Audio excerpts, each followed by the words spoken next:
Thank you, First UU Choir, for that lovely music. Good morning. I'm Reverend Michelle Scott-Huffman. My pronouns are she and her, and I'm the minister here at First Unitarian Universalist Church.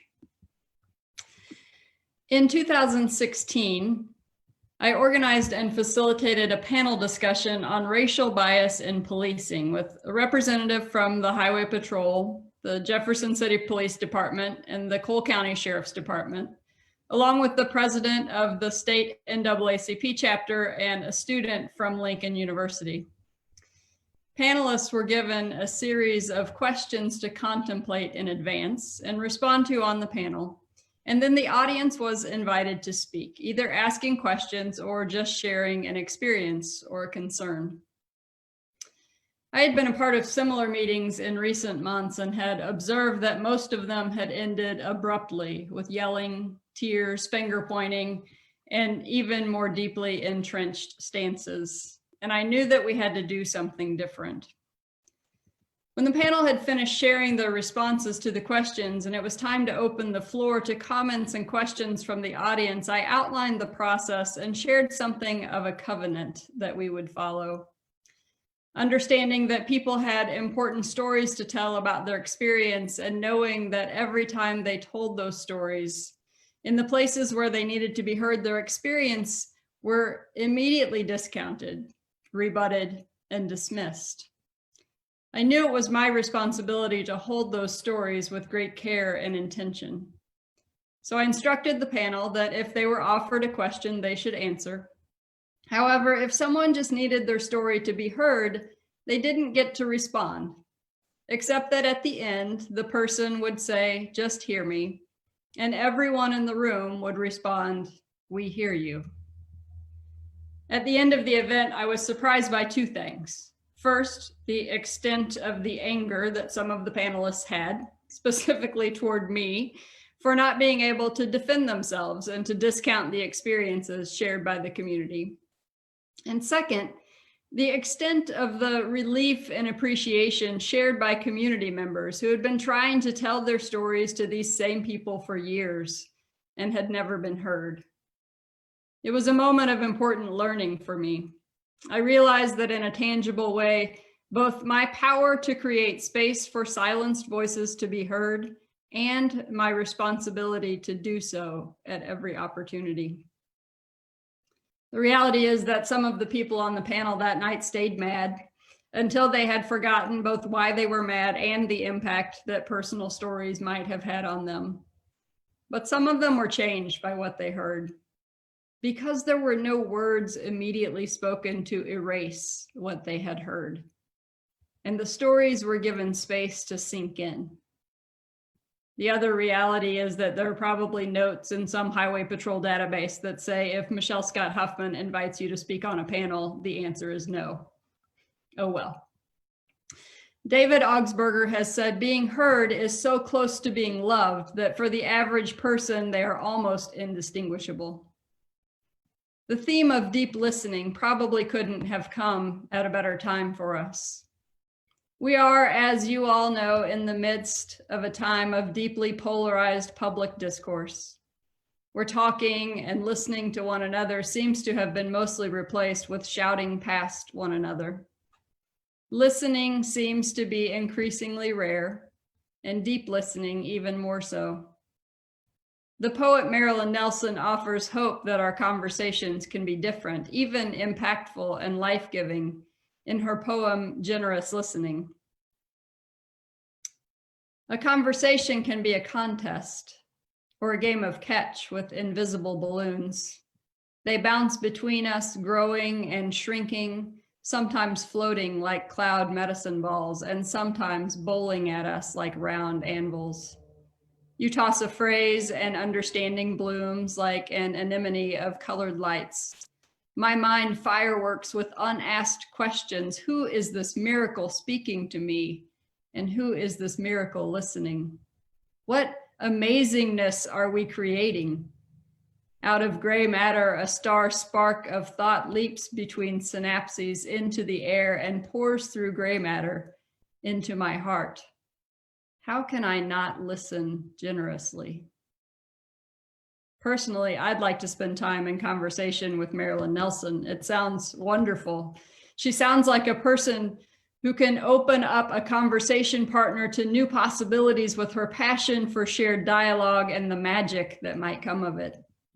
The kind of person we'd like to have leading us into a more just and compassionate way of being in the world. At the Bakken Center for Spirituality and Healing at the University of Minnesota, they've defined leadership as convening essential conversations, conversations with the power to transform our understanding of complex situations and to generate innovative options for action. And they say a key component of these conversations is deep listening. They go on to say that deep listening is a process of listening to learn. It requires the temporary suspension of judgment and a willingness to receive new information, whether pleasant, unpleasant, or neutral. David Rome writes of deep listening that it involves listening from a deep, receptive, and caring place in oneself to deeper and often subtler levels of meaning and intention in the other person. It is listening that is generous, empathetic, supportive, accurate, and trusting. Trust here doesn't imply agreement, but the trust that whatever others say, regardless of how well or poorly it is said, comes from something true in their experience. Deep listening is an ongoing practice of suspending self-oriented, reactive thinking and opening one's awareness to the unknown and unexpected. For years, I've said to anyone who will hear me that conversation is not something to be won or lost, but a collaborative space with the potential for either and hopefully both or all participants to walk away changed. How can I truly take in the experience, the heartbreak, the passions, or the determination of another human being and then just walk away like nothing has happened?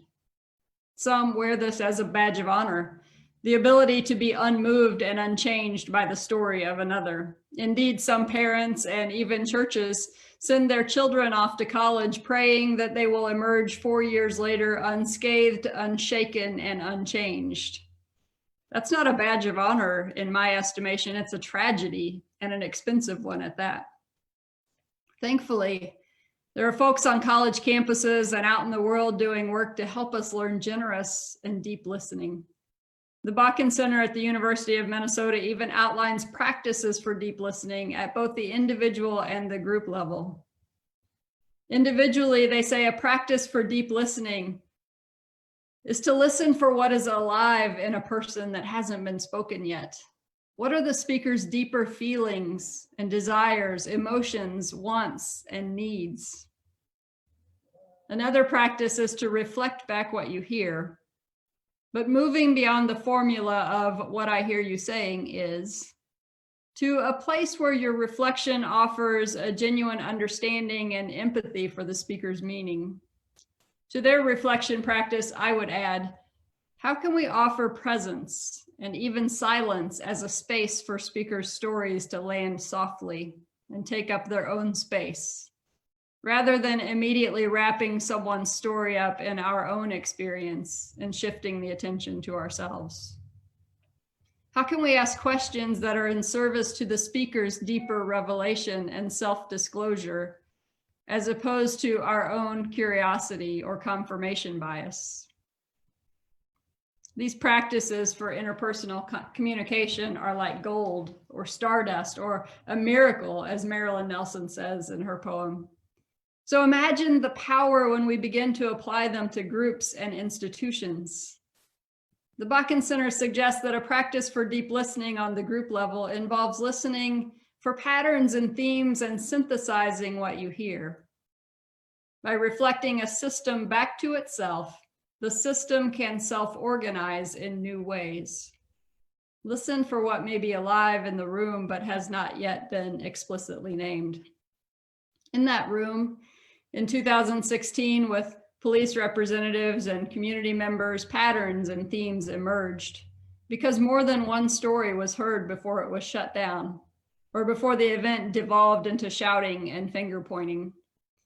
In similar events with communities and school administrators, patterns and themes have emerged when parents have told stories of their children being bullied or disciplined differently than others based on skin color, differing ability, sexual orientation, or gender identity, and more. In churches everywhere, including right here, patterns and themes emerge around the ways that governance and other structures have been carefully, even if subconsciously, organized to uphold systems of white supremacy, heteronormativity, and gender norms that leave many out. The systems are set up in such a way that some voices are perpetually silenced without even requiring any action, while others are perpetually amplified. This isn't just a disservice to those who are silenced, but also to those who speak without the benefit of having listened deeply first. To quote the Bakken Center again, by reflecting a system back to itself, the system can self-organize in new ways. On the edges of every institution in our society, including the church, there are folks holding up mirrors and inviting us to see, reflecting the system back to itself and asking that those at its center just look and listen and open their hearts to what can be learned. It is the practice of listening beyond ourselves, beyond our closed circles or our go-to information sources, beyond the carefully constructed walls of our institutions that transforms us and invites us to create amazingness together, to quote the poem again. Because today we recognize our fourth source, which is Jewish and Christian teachings that help us to love our neighbor as ourself.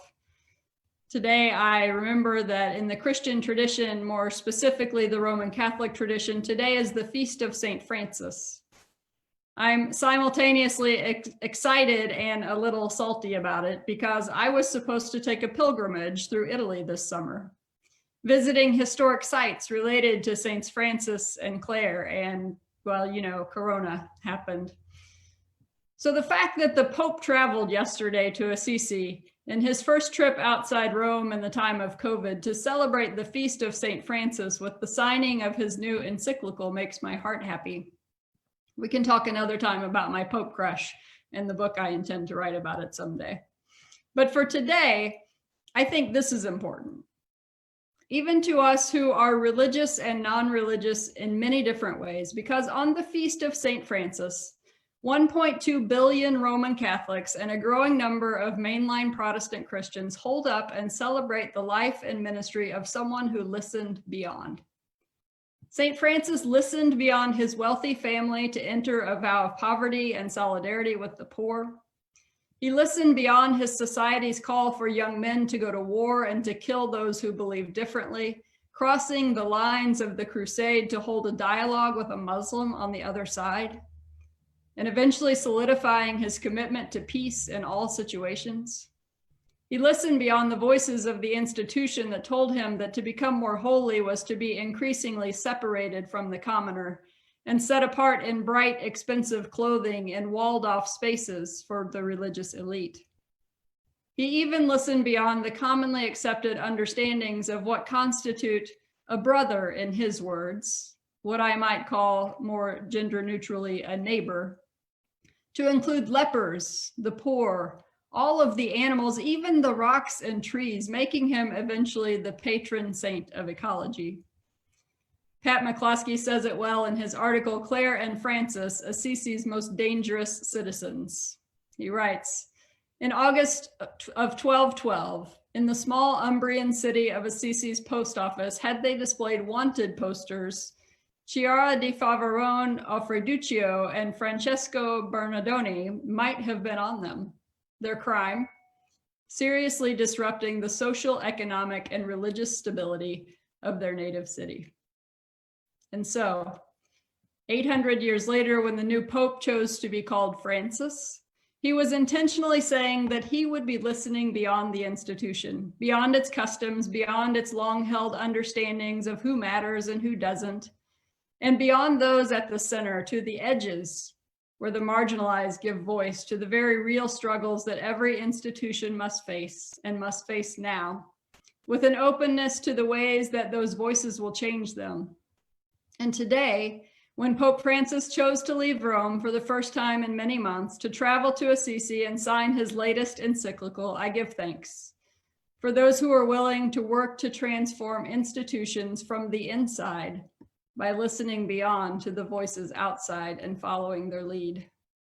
As I close, I'll share just a few phrases from today's 45,000-word document released by the Pope, where he warns against myopic, extremist, resentful, and aggressive nationalism in some countries. I think we all know which countries those might be, and a growing loss of the sense of history.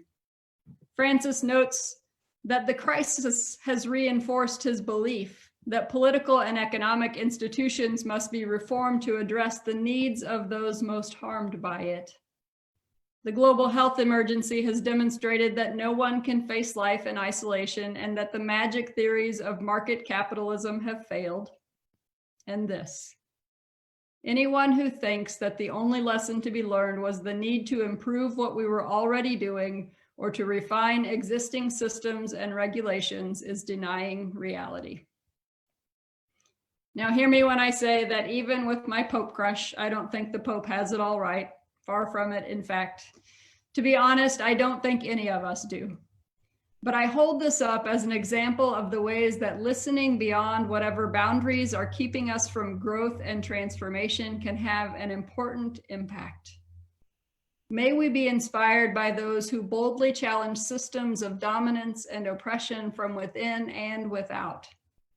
And may we be empowered to do the same in our own sphere of influence, listening deeply to ourselves and to others until, as the poet said, out of gray matter, a star spark of thought leaps between synapses into the air and pours through gray matter into my heart. What amazingness might be created. Blessed be, and amen.